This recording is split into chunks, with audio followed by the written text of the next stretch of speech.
Hello ನಮಸ್ಕಾರ. ಇವತ್ತು ಒಂದು ಒಳ್ಳೆ ಕಥೆಯೊಂದಿಗೆ ಬ್ಲಾಗ್ನ ಸ್ಟಾರ್ಟ್ ಮಾಡ್ತಾ ಇದ್ದೀನಿ. ಒಂದು ದೊಡ್ಡ ಮರ ಕೆಳಗೆ ಬೀರುವಾಗ ಎಲ್ಲರಿಗೂ ಗೊತ್ತಾಗುತ್ತೆ, ಒಂದು ದೊಡ್ಡ ಶಬ್ದ. ಅದು ಬಿದ್ದಾಗ ನೆಲ ಕಪ್ಪಳಿಸಿದಾಗ ನಮಗೆ ಗೊತ್ತಾಗುತ್ತೆ ಅಲ್ವಾ. ಮರ ಬಿದ್ದೋಯ್ತು ಅಂತ ಎಲ್ಲರೂ ಹೇಳ್ತಾರೆ, ಆದರೆ ಅದೇ ಮರ ಕಷ್ಟಪಟ್ಟು ಬೆಳಿಬೇಕಾದ್ರೆ ಗಿಡದಲ್ಲಿ ಮರವಾಗಿ, ಮರದಲ್ಲಿ ಹಣ್ಣಾಗಿ, ಹಣ್ಣಲ್ಲಿ ಕಾಯಾಗಿ ನಿಶಬ್ದವಾಗಿ ಬೆಳೆಯುತ್ತೆ. ಅಂದರೆ ಅದನ್ನು ಕಾಳಜಿಯಿಂದ ನೋಡ್ಕೊಳ್ಳೋರ್ಗೆ ಮಾತ್ರ ಆ ಮರದ ಪ್ರತಿಯೊಂದು ಬೆಳವಣಿಗೆ ಗೊತ್ತಿರುತ್ತೆ, ಆ ಮರದ ಪ್ರತಿಯೊಂದು ಮೈಲಿಗಲ್ಲುಗಳು ಗೊತ್ತಿರುತ್ತೆ ಅಲ್ವಾ.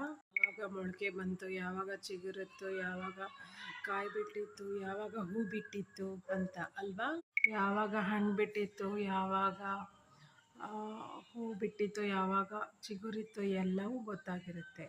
ಮಿಕ್ಕಿದವ್ರಿಗೇನು ಗೊತ್ತಿರುತ್ತೆ ಅಲ್ವಾ. ತಾನೇ ಬೀಜ ಬಿದ್ದಿದ್ದು ಆಗಲೇ ಮರ ಆಗೋಗಿದೆಯಲ್ಲ ಅಂತ ಹೇಳ್ತಾರೆ.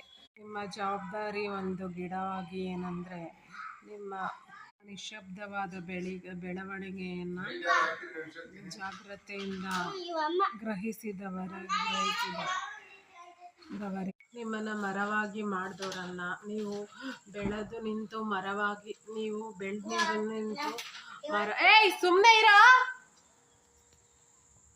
ನೀವು ಬೆಳೆದು ನಿಂತು ಮರವಾಗಿ ನಿಂತ ಮೇಲೆ ನೆರಳು ಕೊಟ್ಟು ನೀವು ತಣ್ಣಗೆ ಅವರನ್ನು ನೋಡ್ಕೊಳ್ಳೋದಷ್ಟೇ. ನಿಮ್ಮವರನ್ನ ಪ್ರೀತಿ ಮಾಡಿ, ನಿಂತವರನ್ನ ಗೌರವಿಸಿ. ಮತ್ತು ಫ್ರೆಂಡ್ಸ್, ನಾನು ಇವಾಗ ಹೇಳ್ತಾ ಇರೋದು ಬರೀ ಮರದ ಬೆಳವಣಿಗೆ ಬಗ್ಗೆ ಅಲ್ಲ.